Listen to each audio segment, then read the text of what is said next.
굉장히 유명한 큰 병원들이 많은데 그러한 모든 병원에서 전국적으로 시행하는 홀랩이 5,900내인데 골드만 비뇨기과에서 500 몇십 내를 했다는 것은 정말 많은 증례라고 할 수가 있죠. 안녕하세요. 골드만 비뇨기과에서 22년째 전립선과 배뇨장애를 전문적으로 진료하고 있는 조정호 원장입니다. 오늘은 요즘 굉장히 유행하고 있는 전립선 비대증 수술 방법, 모든 대학병원 또는 3차 병원 수술을 잘하는 의사들은 홀랩 수술이 전립선 비대증 수술에서는 최고의 수술 아닌가 이렇게 얘기들을 하고 있습니다. 그래서 그 이유에 대한 내용과 또 그렇다면은 거의 모든 3차 병원에서 홀랩 수술을 하고 있는데 어떤 기준으로 수술을 받을 병원을 결정해야 할 것인가, 숙련된 의사 외에 우리가 어떤 것을 고려를 해서 수술을 받을지 결정을 하는 인자들에 대해서 얘기를 해보도록 하겠습니다. 이게 이제 건강보험 심사평가원 자료인데요. 전립선 비대증 수술 방법의 연도별 변화를 보면은 홀랩 수술이 점차적으로 계속 증가하고 있고 2021년에 전국적으로 대한민국 전체에서 시행된 홀랩 수술이 4,900내 정도 됐고요. 22년도에는 5,900내 정도로 거의 20% 정도 증가를 했습니다. 반면에 경요도 전립선 절제술은 거의 한 20% 정도 또 감소를 했죠. 그렇다면은 결국은 전립선 비대증 수술에 향후 한 10년간 최고의 수술 또는 유행할 수술은 역시나 홀랩이다라고 예측을 할 수 있고요. 어쨌든 건강보험 적용이 되는 수술에서는 홀랩 수술이 향후에 계속 증가할 것이다 라는 얘기를 해볼 수가 있고요. 특이한 것은 홀랩 수술은 초반기에는 상급 종합병원에서 굉장히 많이 시행이 됐었습니다. 근데 이제는 의원급에서 전체 수술의 4분의 1을 하고 있고요. 실제로 2022년 데이터에서 저희 골드만 비뇨기과에서 500대 이상을 시행을 했습니다. 그냥 결국 서울에 유명한 병원들 많죠. 일원동에 있는 S병원, 송파에 있는 H병원, 굉장히 유명한 큰 병원들이 많은데 그러한 모든 병원에서 전국적으로 시행하는 홀랩이 5,900내인데 골드만 비뇨기과에서 500 몇십 내를 했다는 것은 정말 많은 증례라고 할 수가 있죠. 보통 대학병원에 계시는 교수님들이 1년 동안 정말 수술을 많이 하시는 분이 한 100내 내외를 하는 걸로 통계가 나와 있습니다. 근데 제가 보니까 저희 병원이 2021년에 386내, 2022년에 547케이스를 했고요. 전국적으로는 5,944내니까 10% 정도를 차지하고 있죠. 금년에는 7월까지 387케이스를 했더라고요. 아마도 금년에는 저희는 그럼 한 7, 800내 정도로 이렇게 많은 환자들이 찾아주고 있고, 저 같은 경우는 최근 한 3년간 제가 저희 병원에 출근하는 날은 하루도 빠짐없이 수술을 한 것 같아요. 그래서 그 정도로 홀랩 수술이 유행을 하고 있다, 이렇게 얘기를 할 수가 있습니다.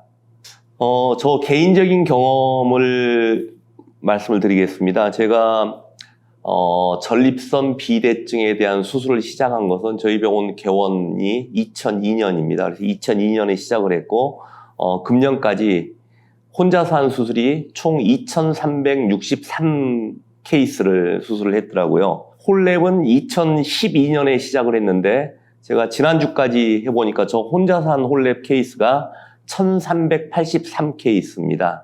그리고 워터젯 로봇 수술은 작년 4월에 시작을 했고 지난주까지 168내를 집도를 했더라고요.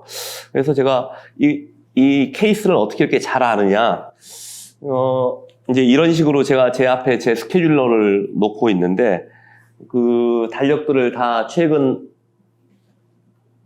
이렇게 한 7, 8년 달력들을 다 모아놨어요. 근데 보면은 이렇게 2022년 11월에 홀랩을 제가 1046내, 11월 7일 날 1046, 1047, 뭐 이런 식으로 제 스케줄러에 쭉 하면서 하고 있어요. 그래서 지난달까지 보면은 7월 달인데 뭐 제 다른 스케줄도 같이 있는데 로봇 수술 7월 27일 날 163례, 7월 27일 날 홀랩 수술 1374례 이렇게 이제 했습니다. 그래서 제가 혼자서 홀랩 수술을 1년에 뭐 300명, 400명 이렇게 하고 있다 그러면은 대학에 계시는 교수님들이 굉장히 깜짝 놀라는데 어떻게 매일 그렇게 할 수 있냐고 그러는데 이렇게 함에도 불구하고 한 겨울에 추울 때는 저희 병원 수술 대기가 한 2달, 3달 이렇게 되기 때문에 안 할 수가 없죠. 더구나 이제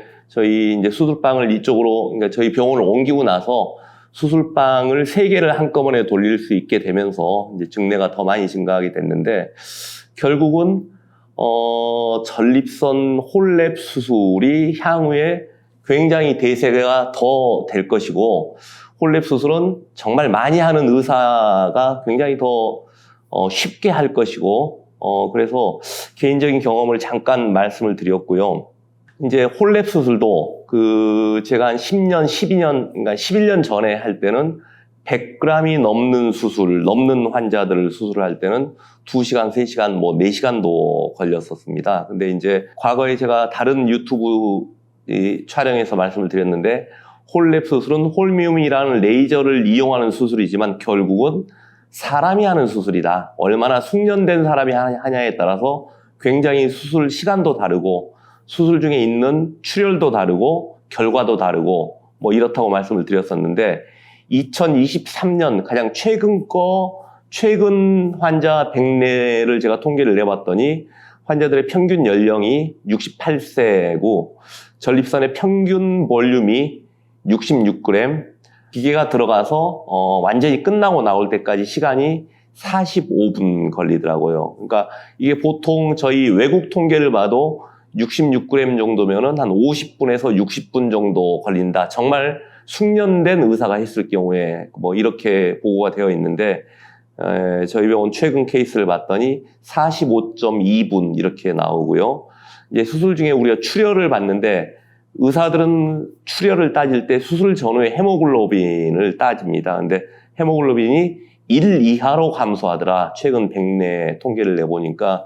그래서 결국은 이러한 홀랩이 향후에 이제 제가 모르겠어요. 한 3, 4년 더 하고 나면 더 수술 시간이 단축될 수도 있을 것 같고 오늘도 어디 대학에서 교수님들이 오셔서 저희 병원에 와서 수술을 좀 같이 참관을 하셨었는데 오늘 같은 경우는 한 50g 됐던 환자 같아요. 근데 수술 시작에서 끝날 때까지 딱 19분 걸렸었습니다. 그래서 결국은 수술 시간이 단축이 되면은 수술의 위험도도 떨어지고 출혈도 작고 결과도 좋다 이러한 내용을 얘기할 수 있을 것 같습니다.